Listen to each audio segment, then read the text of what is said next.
স্বপ্ন যখন ক্ষুধার্ত হয়, চেতনার রং তখন ঝাপসা হয়ে ওঠে।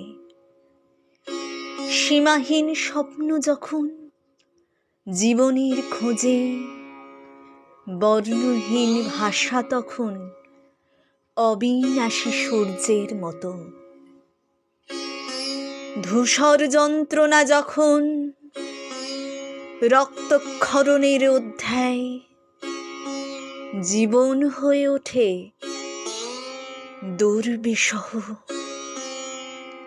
মৃত্যুর আর্তনাদে স্বপ্ন কেঁপে ওঠে। রঙিন উৎসবের মাধুর্য হারিয়ে যায় বারুদের ঘ্রাণে।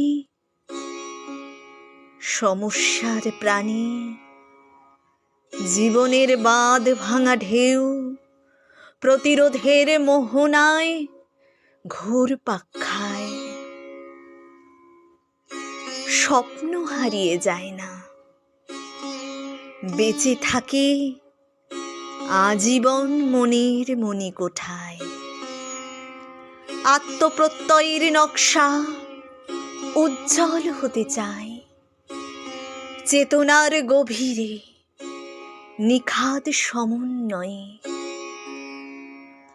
অন্ধকারের উৎসমুখ হতে সংস্কৃতির লাবণ্য সম্পৃক্ত হয়, অনন্য হয়ে ওঠে। জীবনের চাওয়া পাওয়ার দ্বন্দ্ব বাউন্ডুলে মনটা বুঝতেই চায় না। আমার ভাষাটা কেউ বোঝে না, আমার দর্শনটা কেউ উপলব্ধি করতে পারে না। আমি শুধুই হতাশার শিকড়ে।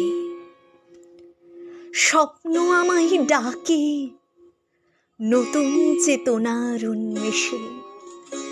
স্বপ্ন আমায় ডাকে নতুন চেতনার উন্মেষে।